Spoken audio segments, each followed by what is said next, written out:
Olá pessoal, tudo bem? Professora Arli, professora de Geografia do Instituto Genara Viana.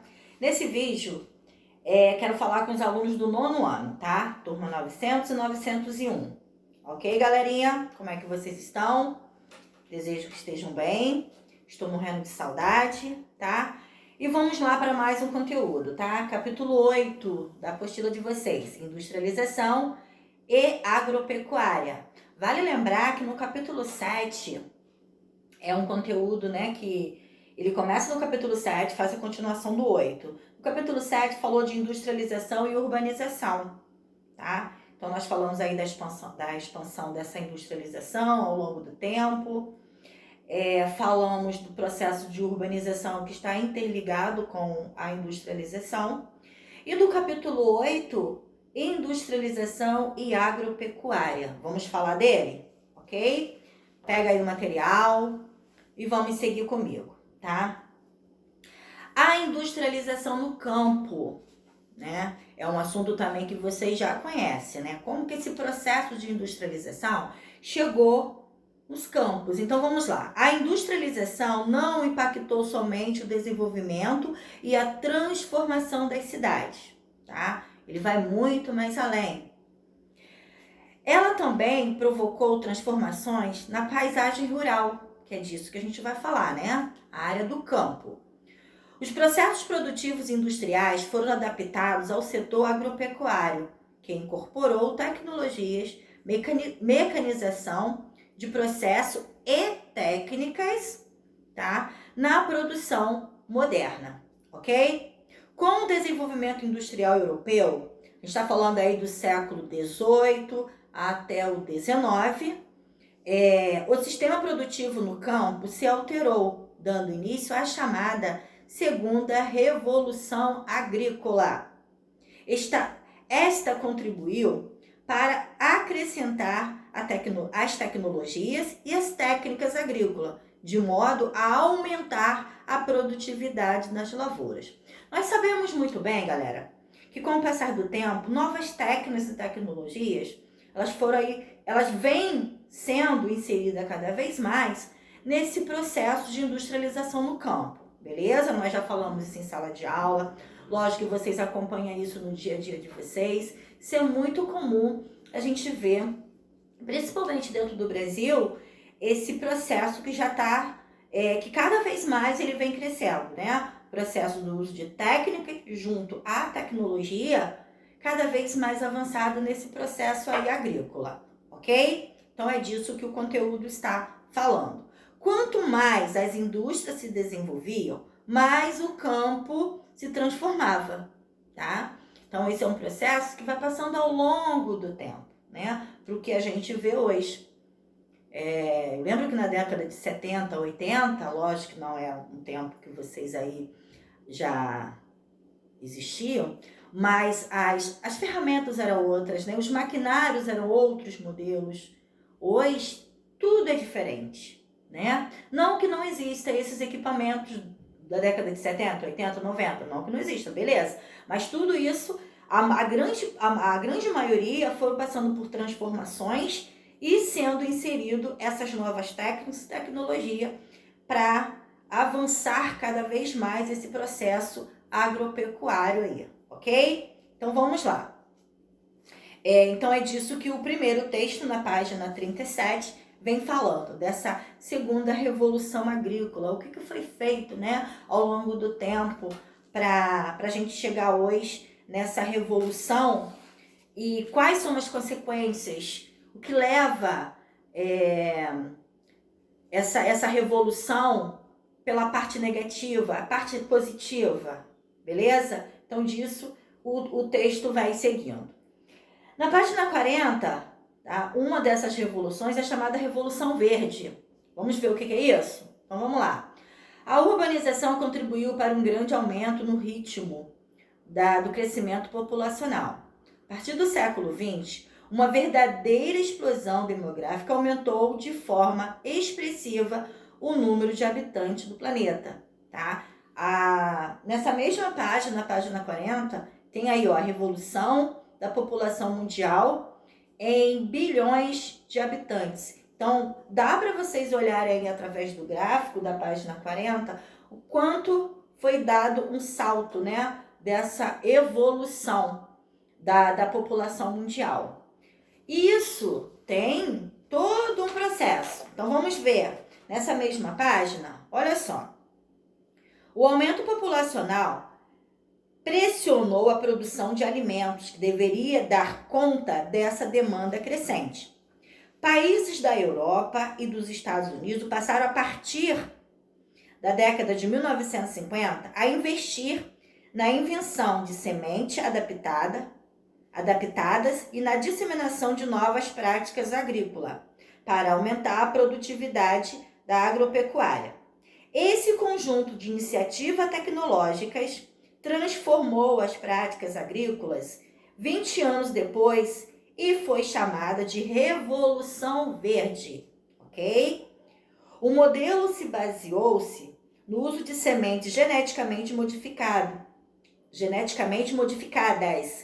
como as hídricas, no uso de fertilizantes artificiais e agrotóxicos, no aumento da mecanização e de tecnologias relacionadas ao plantio, como acabei de falar para vocês, né? O uso dessas novas técnicas sendo inserida cada vez mais nesse processo de irrigação e colheita.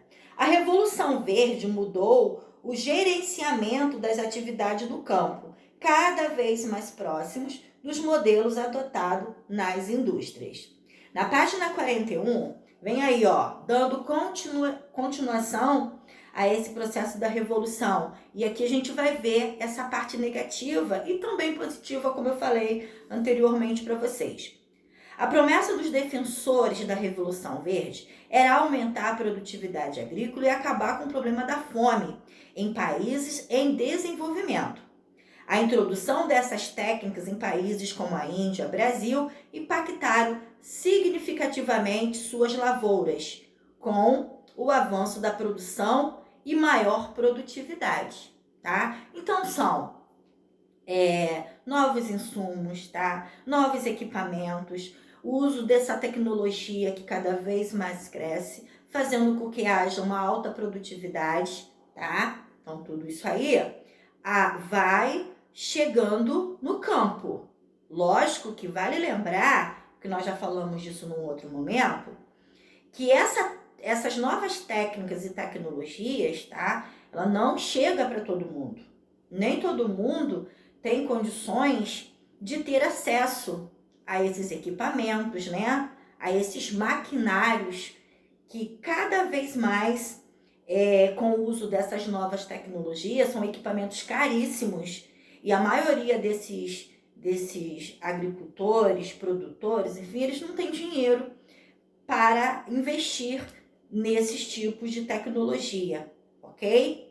A Revolução Verde, porém, trouxe algumas consequências negativas, como o aumento da concentração fundiária, impactos ambientais, intensificação do desmatamento e da contaminação do solo e da água, e da dependência de sementes geneticamente modificadas, além de não ter dado capacidade competitivas ao pequeno produtor. Acabei de falar disso. Também não erradicou a fome, que está associada a diversos fatores, né? Então, isso aí é a parte negativa desse processo dessa Revolução Verde, ok? Seguindo na página 44, vem falando aí, agropecuárias e o uso dessa tecnologia, o uso dessa técnica moderna, né, no campo. Então, vamos lá. A agricultura moderna é resultado da industrialização e da Revolução Verde, que se caracteriza pela maior regularidade das safras e aumento de produção agrícola. Essa transformação é decorrente do grande desenvolvimento científico e tecnológico, e principalmente da acumulação de capitais, o que favoreceu o aumento da capacidade de financiamento de máquinas e insumos. Essas mudanças, porém, não se espalharam igualmente por todos os países, concentrando-se nos desenvolvidos e em desenvolvimento, ou seja, praticamente não acontece nos países em desenvolvimento. Acabei de falar disso, não atinge todo mundo, né? É só uma parte. Mesmo nesses países, nem todos os agricultores tiveram acesso a essas tecnologias. Lógico, nem todo mundo tem dinheiro para investir, né? Hoje são várias fontes são bancos que fornecem empréstimos, mas nem todo mundo tem condições de fazer, né? Os pequenos produtores, eles não conseguem ter acesso a essa quantidade de técnica e tecnologia que é inserida no campo durante durante todo esse processo, ok? Tem aí na página 44 um gráfico, países com maiores áreas plantadas de transgênico, ok? Então dá uma olhadinha aí, tem os países o Canadá, a China, tem até Brasil, tá? África do Sul, Paraguai, os Estados Unidos, a Índia, então Paquistão, Argentina, tem as porcentagens de países que por áreas, né, plantadas com transgênicos. Então, dá uma olhadinha aí nesse gráfico aí, ok? Você falando da agroindústria. Na 47, tem até aí, dando o exemplo da cana-de-açúcar, tá? Vocês já estudaram isso comigo no 7º ano, 8º ano, a gente falou muito disso, a gente falou tanto de agroindústria, e aqui no 9º também, nesse capítulo, vem falando disso. A agroindústria é mais uma prática comum da atividade agrícola moderna. Pode ser estendida como um conjunto de atividades relacionadas a transformações de matérias-primas agropecuárias, como proveniente da agricultura, pecuária, agricultura, entre outros. O beneficiamento do produto in natura aumenta o valor agregado do produto final, prolongando sua disponibilidade, aumentando seu prazo de validade e diminuindo a sua sazonalidade. Então, tendo aí, mostrando para vocês como exemplo a cana-de-açúcar, desde a lavoura, tá, até o produto final, sendo transportado, chegando à indústria, depois chegando aí, nos postos. Então, dá uma olhadinha nas fotos que mostram todo esse processo, né? Isso é o que a agroindústria transforma, o produto in natura até a fase final. A agroindustrialização da produção é uma importante alternativa de geração de emprego e renda no meio rural, ajudando a fixar os agricultores no campo, tá? Ou seja, não migrando, né? Não saindo, fazendo aquele processo do êxodo rural, saindo da área rural para a urbana. Onde tem esse processo da agroindústrias, ajuda a manter essas pessoas no campo, ok? Então, dá uma olhadinha aí, faz as sinalizações de vocês, ok? Mas é bem tranquilo de se entender. Fome e produção de alimentos no mundo. Graças a tantas transformações no campo, a produção de alimento cresceu de forma constante e de modo proporcionalmente superior ao crescimento da população. Então, tem um gráfico, tá? Suplemento calórico mundial, né? Cada pessoa deve consumir o certo, né? Quem consome mais, quem consome menos. Então, tem os gráficos aí mostrando para vocês, ok? Nas 49, aí vem falando, né? Todo esse processo de revolução verde, todo esse processo da aumento da agroindústria.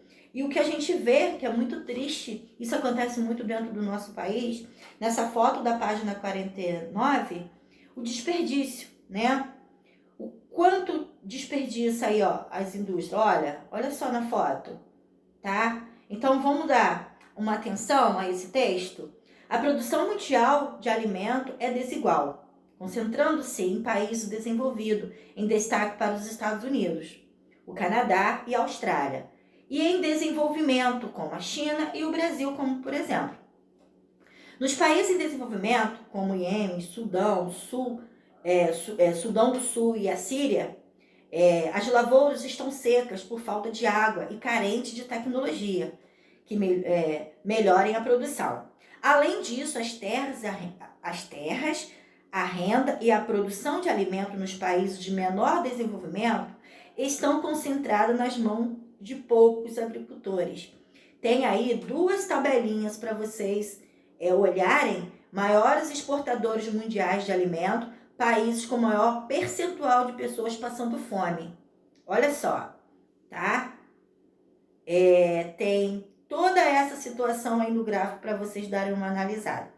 Apesar da abundante produção de alimentos nos países em desenvolvimento, como Brasil, Índia, China e Indonésia, ainda persiste a situação da fome nesses locais, tá? Que é justamente a amostragem dessa imagem aí para vocês. Nesses países, grande parte da agricultura é feita em latifúndios, destina-se à exportação. Faltam também incentivo para os pequenos produtores, responsáveis por abastecer o mercado interno. Um dos maiores problemas, porém, é o desperdício, tá?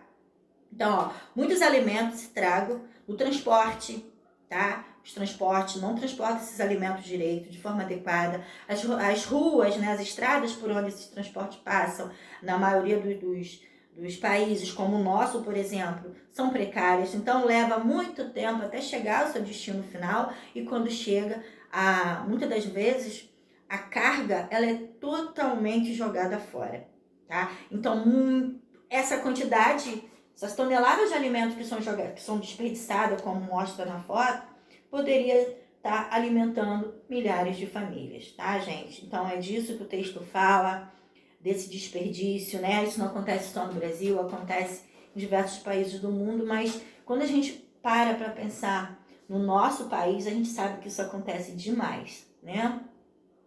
E poderia ter um destino melhor para esses alimentos, ok? Porque a gente sabe muito bem que temos, né, até mesmo dentro do nosso país, não podemos deixar Brasil fora dessa, tanto que está no conteúdo de vocês, que são milhares de famílias precisando se alimentar. E seria uma forma de cuidar desses alimentos, né, para distribuir para essas pessoas. Ok, meus amores? Então é isso, esse foi o conteúdo do capítulo, tá? Tendo dúvida, me procure. Enfim, dê notícias. Beijo no coração. Até a próxima.